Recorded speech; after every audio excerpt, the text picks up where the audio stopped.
дар саҳни майдони нишони давлатии ҷумҳурии тоҷикистон дар шаҳри ваҳдат асосгузори сулҳу ваҳдати миллӣ пешвои миллат президенти ҷумҳурии тоҷикистон муҳтарам эмомалӣ раҳмон бо намоишгоҳи дастовардҳои ҳунарҳои мардумӣ шинос шуданд.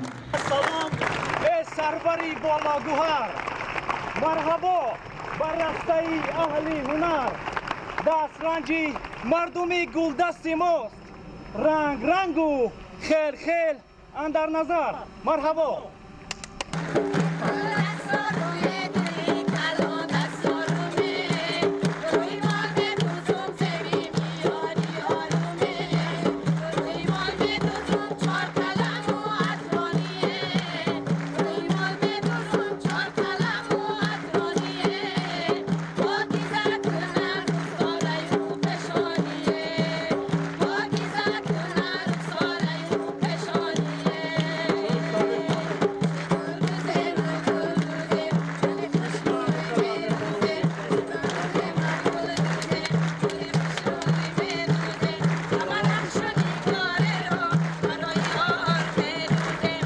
дар ин намоишгоҳ намунаҳои ҳунарҳои миллӣ аз ҷумла гулдӯзӣ, попуридӯзӣ, зардӯзӣ, ҷомаву тоқидӯзӣ, заргарӣ, сабадбофӣ, гаҳворасозӣ, маҳсулоти чӯбӣ, табақ, қошуб, чахчӯ, даҳон номгӯи нонҳои миллӣ, самбуса, фатир, кулча, фатирхамир, гирда, қалама, чапотӣ, орзуқ, чагалдак ва таомҳои миллӣ умоч, ширкаду, шакароб, хурутоб, шула, ширбиринҷ ба маъраз гузошта шуданд.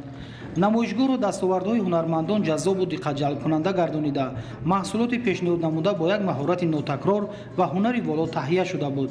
ман тӯли 18 сол мешавад ки бо ҳунари сабадбофӣ машғул ҳастам. аз ҳунарҳои мардумӣ, хусусан аз ҳунари сабадбофӣ ман ғолиби озмуни гранти президентӣ шудам. солҳои 2019-21 ро низ ҷаноби олӣ солҳои рушди деҳот, сайёҳӣ ва ҳунарҳои мардумӣ эълон намуд. барои мо ҳунармандон як фахри бузург буд, чунки ҳунарҳоро дар ин солҳо мо сайқал дода ва мехоҳем ин ҳунарҳои нозуки худро ба шогирдои худ омӯзем тӯли ин солҳо ва ҳунарҳои мо бо зиёдтар шавад. дар ин солҳо мехоҳем тамоми ҳунарҳоро зиёд намуда ба халқу миллати худ, бар ватани худ хизмат кунем то ҳунарҳои худро ба ҷаҳониён муаррифӣ намоем. инҷа мо дорем сабатҳои нон гирак, қурут гирак, мева гирак, дона гирак, баъд кулчаи калон, чапоти, баъд яъне сабатҳое ҳастанд ки либос мемонанд дар дуния. ман низ як мақсад дорам ки маркази ҳунарҳои мардумӣ сохта ба халқу ватани худ, ба ҷамоати худ, ба маҳалли худ хизмат кунем. занҳое ки бекори хонанишинанд ё духтарои бекори хона ҳамин ҳунарҳоро омӯзем ба ҷаҳониён муаррифӣ намоем. ҳунарҳои мардумӣ дар шаҳри ваҳдат ба як шуғли сердаромади сокинон табдил ёфта таи солҳои охир ба таври густурда рушд кардааст. пешвои миллат зимни шиносоӣ ба маҳсули эҷоду офаридаҳои ҳунармандон ва маҳорати баланди катбонугии занону духтарон дар тайёр кардани таомҳои миллию нонпазӣ баҳои баланд доданд. маврид ба таъкид аст ки дар шаҳри ваҳдат барои дастгирии ҳунармандон шароиту имконоти васеъ фароҳам оварда шуда дар солҳои рушди деҳот, сайёҳӣ ва ҳунарҳои мардумӣ даҳҳо марказҳои касбомӯзӣ ба фаъолият оғоз намуданд. имрӯз боиси ифтихор аст ки пешвои муаззами миллат ба шаҳри ваҳдат ташриф оварданд. ҳар қадами мубораки пешвои муаззами миллат боиси ифтихори сокинони шаҳри ваҳдат аст ки чӣ қадар ободиву пешравиҳо мешавад. дар ҷамоати деҳоти Симиганҷ мо занҳои фаъол дорем. аз ҷумла мана зардӯзӣ, гулдӯзӣ, тамоми ҳунарҳои мардумӣ авҷу равнақ ёфта истодааст. дар ҷамоати деҳоти Симиганҷ маркази ҳунарҳои мардумӣ кушода шудааст ки дар осшонаи дуюм дӯзандагӣ аст, дар осшонаи якум фурӯши ҳунарҳои маҳсулоти фурӯши ҳунарҳои мардумӣ ташкил карда шудааст. дар намоишгоҳи имрӯза ҳунарҳои ҷамоати деҳоти Симиганҷ яъне зардӯзиро пешниҳод намудаем. аллакай дар ҳунарҳои мардумии мо курси сеюм 60 نفر گوییم 20 نفری 3 مرتبه کورس بازآموزی رو که تمام میکنند صاحب شهادتنامه میشوند. امروز ما مردم شهر وحدت از قدم مبارک اساسگذار صلح و وحدت ملی پیشوای ملت محترم امام علی رحمان خیلی خرسند هستیم.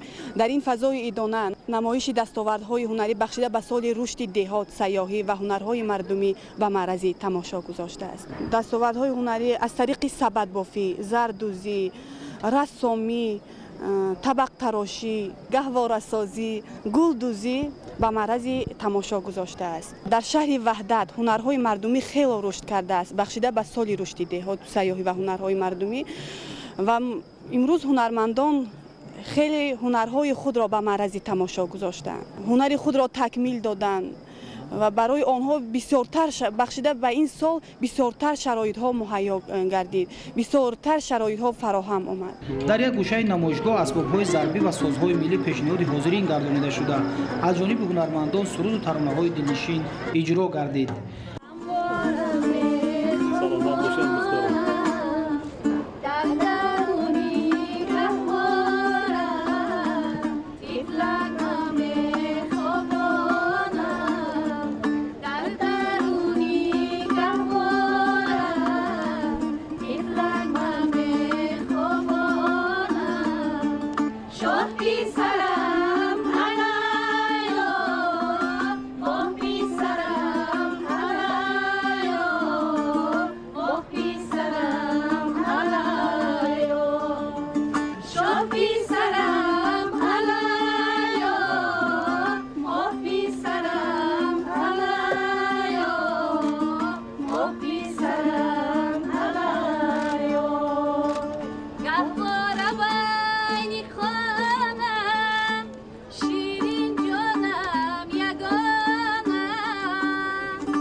در برابر این محصول دست هنرآموزان مکتب رسامی بچگانه شهر به نمایش گذاشته شد که بسیار جلب کننده بود. آفریده های دست پروران این مکتب رسامی تجسمگر طبیعت زیبای دیار و ترغیبگر موضع های تاریخی و فرهنگی کشورمان می باشند که از هنر والای نورسان ایجادکار بشارت می داد.